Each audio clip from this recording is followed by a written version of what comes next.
Well, up to this point, we've talked about the development of mainstream pop music in the period up to 1955. And at the beginning of this series of lectures, I said we were going to think about two other styles of music, country and western, and rhythm and blues. So now we take up the story of a country and western. I don't know how many of you have seen the Blues Brothers movie, but there's a fantastic, interesting scene where John Belushi is talking to, they go to this club, they're looking for a gig, it's a club out in the sticks, it's a country club, and it says that the good old boys are going to be performing that night, and the Blues Brothers show up. The good old boys band hasn't actually shown up, so the Blues Brothers convince themselves they're the good old Blues Brothers boys.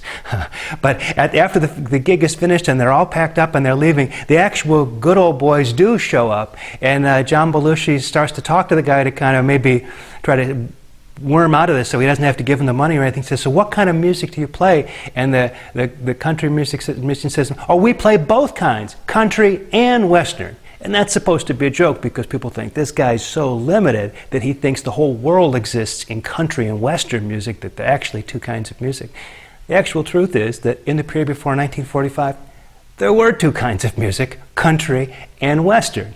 And that's what we're going to talk about, those early days before 1945 and what was thought of as country music and what was thought of as western music. Now, country and western music overall was often referred to as hillbilly music. It was music that was thought to be of interest and would be consumed by people who were relatively low income, low educated, rural listeners, mostly in the South. We will find out that through the course of the Second World War and through migration patterns, it turns out that a lot of these folks ended up in northern cities, but we'll get to that story soon enough. Let's now talk about the difference between country and western for the rest of this video. Country music is associated with the Southeast, with the Appalachian region, and is very much influenced by white gospel.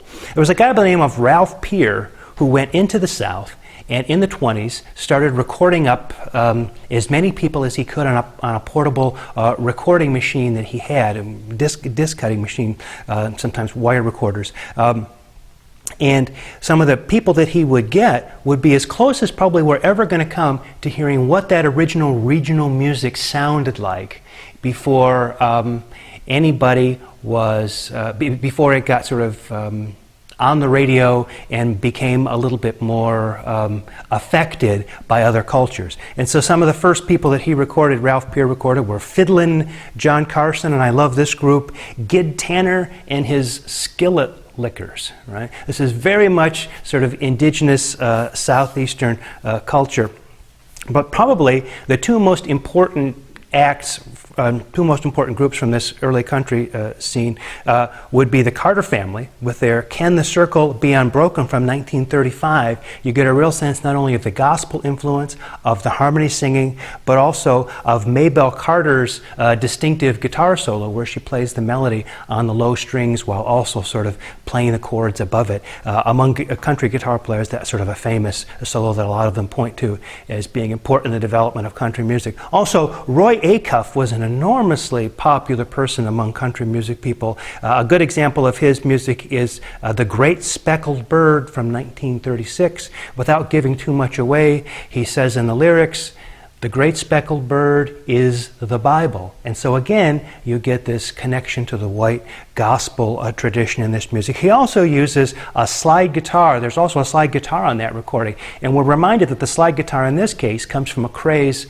from about the same time of Hawaiian guitar in America. And so they were actually using not so much a bottleneck thing like we're going to hear in rhythm and blues music, but more like a Hawaiian guitar. There were no pedals or anything on it. The guitar was just tuned open, but it was that sort of Hawaiian guitar thing that eventually morphed into the steel guitar playing that became so characteristic of country music in the period after 1945. We hear that already in Roy Acuff's music from 1936 and coming from the craze for Hawaiian slide guitar.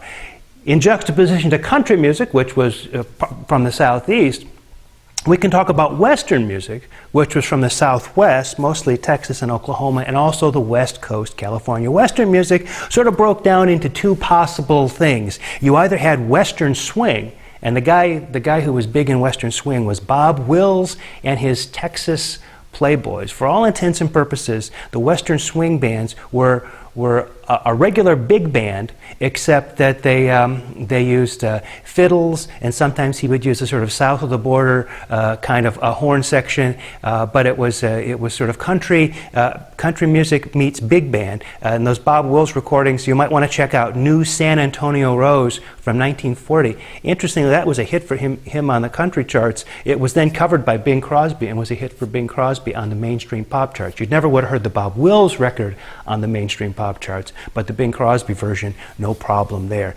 In addition to Western swing, the other style from that from the Western part of this is Gene Autry and the cowboy song. The idea of the sort of Hollywood cowboy sitting on a horse out there, sort of, you know, on a ranch somewhere, you know, with his guitar on and singing a song. In the case of Gene Autry, you can hear a tune like Back in the Saddle Again from 1939 and really get an idea of what the cowboy song was about. That's what was Western about that music. Of course, a lot of these guys appearing in movies at the time, cowboy musicals kind of things, and the important ones were not only Gene Autry, but also Roy Rogers.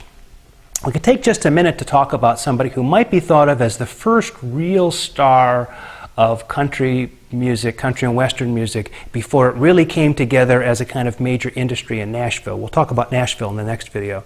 That person who was the first big star of country music is a fellow by the name of Jimmie Rodgers, who was active from about 1927 through 1923. He died at the age of 36 from tuberculosis, but his records had a tremendous appeal.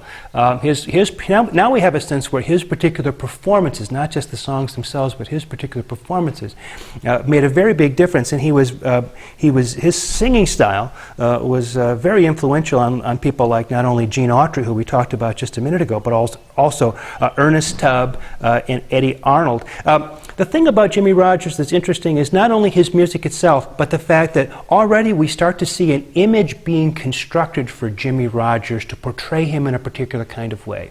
So when you bought the sheet music for a Jimmie Rodgers song, you saw him in one of two images. He was either the blue yodeler, or he was the singing brakeman. The singing brakeman is interesting because it would always have him looking like he worked on a railroad, sort of wearing overalls as if he was some kind of a guy who, you know, worked on a railroad, and when he got some time he would go into one of the cars and sing him a song, and then he would get back to